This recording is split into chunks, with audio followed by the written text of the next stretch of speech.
These villains clapped back. Welcome to MsMojo, and today we're counting down our picks for the top 10 sassiest Disney villains. For this list, we'll be going over the villains from Disney animated films that have the most attitude. Number 10. Mother Gothel, Tangled. Every single day without fail. It looks absolutely exhausting, darling. Oh, it's nothing. Then I don't know why it takes so long. An ancient crone chasing eternal youth, Gothel kidnaps Rapunzel as an infant for the rejuvenating power of the princess's magic locks, and she'll stop at nothing to keep Rapunzel in her power.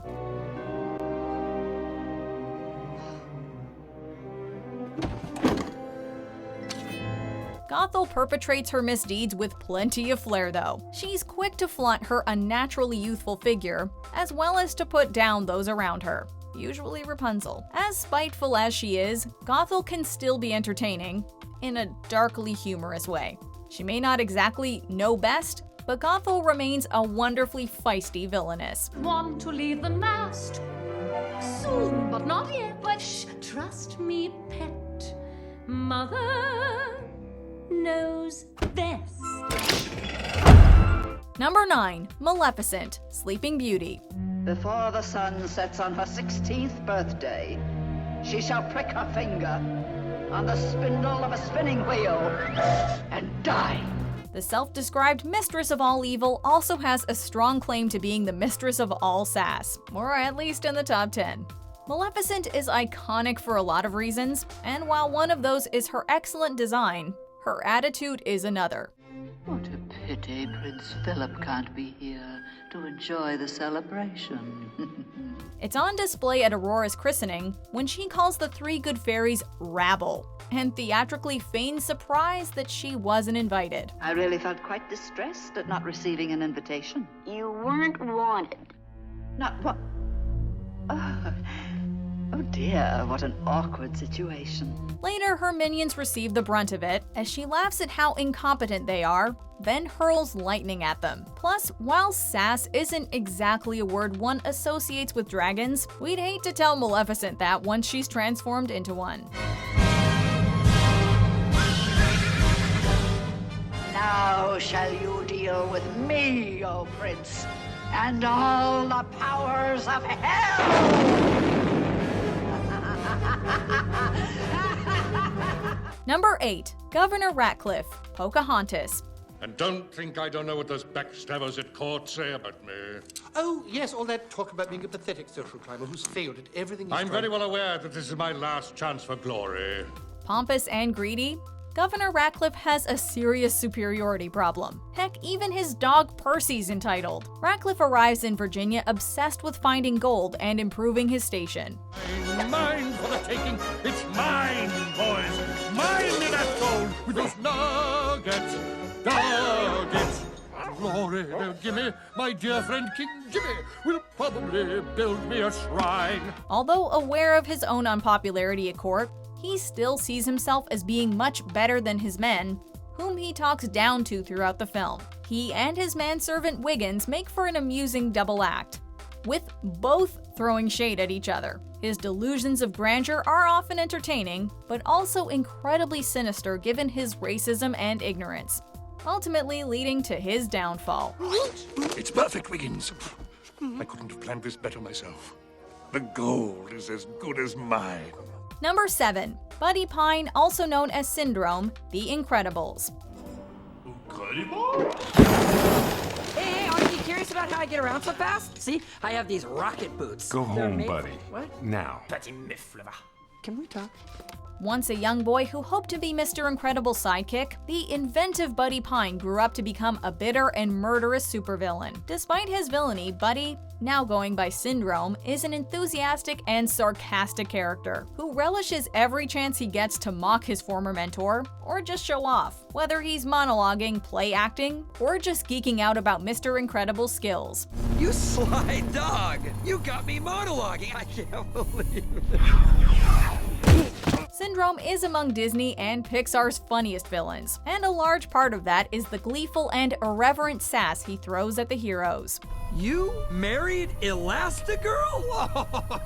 Oh, and got busy! Number 6. Lady Tremaine, Cinderella. Oh, please, you don't think that Hold your tongue. One of the most infamous evil stepmothers of them all, Lady Tremaine is a cold and domineering woman who treats Cinderella like a slave. Meanwhile, she works constantly to improve the prospects of her own daughters. This to be a ball. A ball? While outwardly prim and severe, Lady Tremaine has a subtler form of sass than most of our entries, maintaining the appearance of being a harsh but fair taskmistress, all while delivering pointed barbs at Cinderella. She may not be as flamboyant as other Disney villains, but Lady Tremaine's more reserved attitude is still memorable and far more frightening. Just this. No one, not even the prince, knows who that girl is. We know! Cinderella! The glass slipper is their only clue. Number 5. Yzma, the Emperor's New Groove. You really should have thought of that before you became peasants. The elderly advisor of the eponymous emperor, Yzma turns on her egocentric master after Kuzco fires her. Yet, despite her sinister plot to kill him and take his throne, Yzma is an absolute riot. She plays the straight woman to her goofy henchman Kronk, enduring his antics with sarcasm and wit. Pull the lever, Kronk. Still, she's pretty eccentric herself, with her loud and very purple wardrobe and flair for comical, if brilliant, plans. Given that she practically raised Kuzco, we can see where he got his propensity for ostentatious attire and sassiness. Oh well, back to business. Number 4. Jafar, Aladdin. Chump and his chump daughter for the rest of our lives. No, Iago. Only until she finds a chump husband. Then she'll have us banished. Or beheaded. We said it ourselves, nearly every character in Aladdin is kinda sassy to some degree, and its main villain is no exception. The devious and ambitious vizier of Agrabah, Jafar is considerably more cunning and ruthless than the Sultan. Where did you say you were from? For much of the movie, his facetious jabs and deadpan demeanor go over the Sultan's head. But when he finally acquires the genie's magic lamp, Jafar is happy to gloat about his success. Whether he's playing the exasperated functionary or the smug sorcerer, Jafar is a diamond in the rough of sassy baddies. There are a few addendas, some quid pro quo. Don't talk back to me, you big blue lout! You will do what I order you to do, slave. Number 3. Scar, the Lion King. Oh, I shall practice my curtsy. As much as he wishes it were otherwise, Scar isn't the title character of the Lion King. Rather, this scheming villain plots to kill his brother Mufasa and his nephew Simba to claim the role for himself. Precisely. Prior to enacting this plan, though, Scar throws plenty of sarcastic comments and smug remarks at both his family members, to the point where we have to wonder why they didn't see his betrayal coming. Even so, Scar's sass is so deliciously and hilariously evil that we're glad his downfall is a while in coming.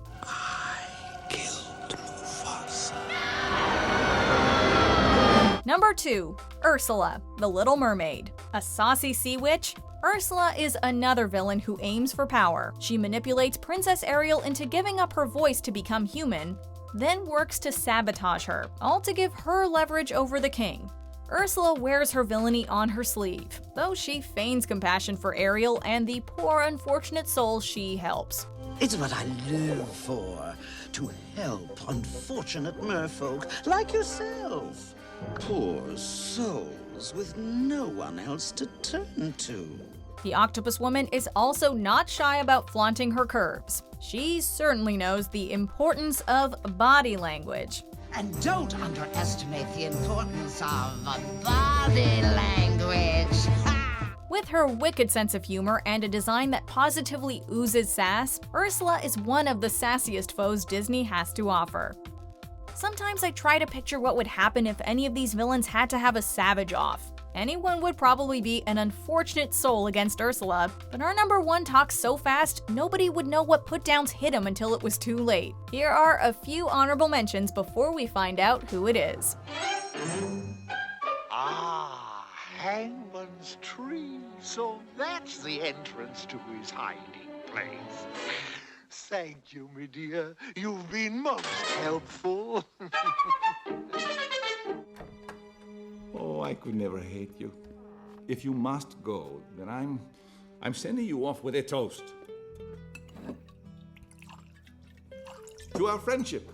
I would move heaven and earth for you, mi amigo. Salud! You just lost. Not one ant sleeps until we get every scrap of food on this island! Where's the kid? Kid? What kid?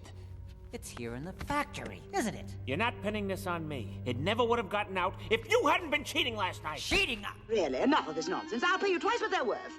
Come now, I'm being more than generous. Blast this pen! Blast this wretched, wretched pen! When can the puppies leave their mother?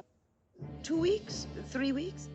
Before we continue, be sure to subscribe to our channel and ring the bell to get notified about our latest videos. You have the option to be notified for occasional videos or all of them. If you're on your phone, make sure you go into your settings and switch on notifications. Number 1. Hades, Hercules. And I think I'm gonna like it here. Don't get too comfortable, Hades! He may be the fiery god of the underworld, but Hades isn't just Lord of the Dead. He's also the Lord of Snark. While he's frequently prone to bouts of explosive rage, Hades typically burns cool and delivers cooler burns. Long tired of the job forced on him by Zeus, Hades sasses his brother when they do interact, in preparation for his hostile takeover. Throwing the right curves at him. He also dishes out some flaming hot one-liners to nearly everyone else he meets, from his incompetent underlings to the very fates themselves. If we lived in ancient Greece, dying might not be so bad if we got to experience Hades' eternally cheeky remarks. Memo to me, maim you after my meeting. Do you agree with our picks? Check out this other recent clip from MsMojo. And be sure to subscribe and ring the bell to be notified about our latest videos.